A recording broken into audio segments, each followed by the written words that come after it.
From a combat perspective, I always, and I still feel like the meat and potatoes of any God of War game is combat.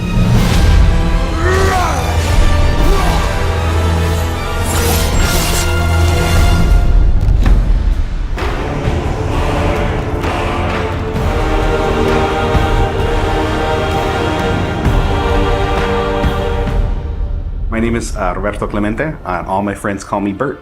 I'm a senior combat animator here at Sony Santa Monica. My name is Kim Nguyen, and I'm a gameplay animator. Hi, I'm Sabra, and I'm a senior VFX artist on God of War Ragnarok. My name is Grace Pan, and I'm a gameplay animator in God of War Ragnarok. Hi, I'm Stephen O'Hara, GBA, combat designer on God of War. And I create interesting and memorable creatures that players like to attack and defend against. As an animator, you gave life to characters. You make them move, you gave them personalities, you gave them weight.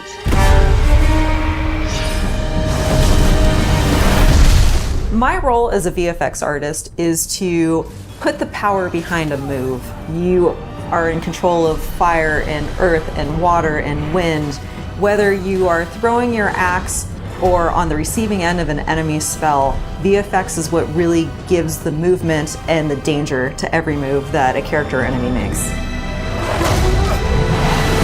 I work really closely with the design team and the tech art team on this project specifically. We actually work a lot with camera, along with the guidance of our great camera team, so I find myself doing fight choreography sometimes.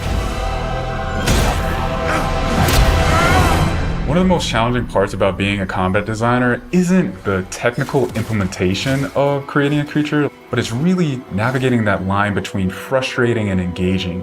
We want to make something that makes players lean forward and focus and really try hard against that enemy and feel good about overcoming that, but we don't want to make them feel defeated if they can't figure something out. And then it feels rewarding when you win, not because it was impossible, but because it was fun and engaging. After the last game, we've heard the community cry out for more mini-bosses, bigger creatures, and enemy variety, and this time we really leaned into that. So in God of War Ragnarok, you're going to be traveling to all 9 realms, and each realm is going to have like its own theme of enemies that are very unique to that space. For example, in Alfheim, we're familiar with the Dark Elves, but this time around we're going to be fighting Light Elves, such as the Light Elf Warrior. One of the key learnings from the last God of War game is we don't have to think about the camera and how close combat is going to feel. We already have that knowledge, so we can build upon the close camera that we have, and we can iterate on enemies, creating more interesting scenarios. In the last game, Atreus was just starting to fight alongside Kratos, and he was learning from the master tactician. So in this game, he's trying to prove himself a little bit more, and we built upon those mechanics with him. The previous God of War, Atreus was still a kid, right? So he has a lot of dependency on his father. And for this game, you'll see Atreus moving more independently on his own as a companion. In regards to VFX for Kratos, I think what the players really love is the powerfulness of it. When you are playing as Kratos, you really do feel like the God of War. And moving into Ragnarok, we want to really make something bigger, make it stronger, make it more of a spectacle. You want them to be like, oh my gosh, I didn't know that the Blades of Chaos could get even better, but look at that. So as Kratos gets more powerful, he's going to have access to newer combos and newer abilities that will increase the combat depth of each weapon. For the Blades, one of the moves that I've really enjoyed from previous God of Wars is the combat grapple, and we're going to be bringing that with a new twist. I'm very excited for players to try the blade grapple traversal moves. That brings so much more speed into the movement and the dynamic feel to it. One of the ways we've expanded Kratos combat this time around is we've given more utility and choice to his shield loadout. If you are a parry person, you could really go for a shield that gears towards parrying. If you're a big blocker, then you could choose a shield that will really match your playstyle. One new mechanic or element that I'm really excited about is these combo finishers. Building up the stun meter this time around is going to lead to different ways to basically decapitate the enemy. You're going to be able to choose, which weapon you want to have when you kill a guy. Another feature that we've added for Kratos is his new pre-fall attacks. You could jump off a ledge, and if there's an enemy below you, you could slam down on him. There's such an emphasis on verticality in some of these fights that it's super engaging. And as Kratos, now that you have so much mobility and that you can also take advantage of that verticality, I think it just adds such another interesting layer to a fight. In God of War Ragnarok, we've enhanced the Kratos and Atreus duo. He's going to initiate a little bit more and be aggressive. He's going to fight alongside you and sometimes even surprise you with his combo abilities too.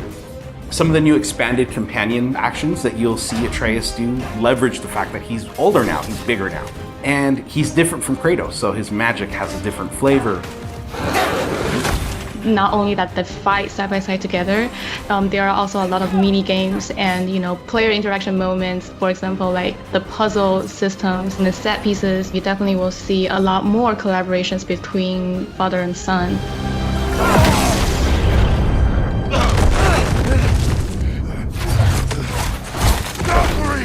Odin must have sent them! There's so much that goes into building a big set piece. You basically iterate and iterate and iterate, and it takes testing and just seeing what works to really figure out the personality of something. Basically, every department gives it their all to make things really spectacular. There were a lot of different times that I would look back at God of War games just through the ages before 2018. There were so many amazing, huge boss fights and set pieces that it was a huge inspiration for me on my time on this project. For the old father! Our design philosophy for creating new and memorable enemies is basically making them a combat puzzle, similar to like chess, and focusing on the chess pieces. Each piece has its own theme and its own use. You need to be able to see what's happening in an instant and be able to react as the player. There's a couple of different ways that we go into making an attack very readable for the player. Sometimes we add a signature audio cue, or we'll add the different rings, such as what we did in the last game, that lets you know that this attack is unblockable, you need to dodge it. There's so many different ways that VFX really helps not just show what an enemy is about to do, but show who the enemy really is.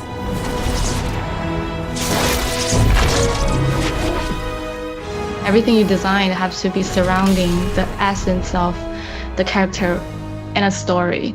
It's what makes it believable and memorable in the first place. I think what I'm most excited about is for players to experience the diversity of enemies that this game has to offer. You will be fighting everything from small little creatures to things that will take up the entire screen. All of their designs run the gamut. I think each one looks so much different from the next one, and each of them have their own play styles and their own little fantasies that go into it. And so I think if you are really into Norse mythology, you'll be very interested to see how Sony Santa Monica has taken some of these creatures and interpreted them for God of War. Everything that goes into the game, there's emotion behind it and intent behind it, and by the time it gets to you, everything that you've seen that you're going to play and experience has been sweated over, bled over, tested, and is fun to play.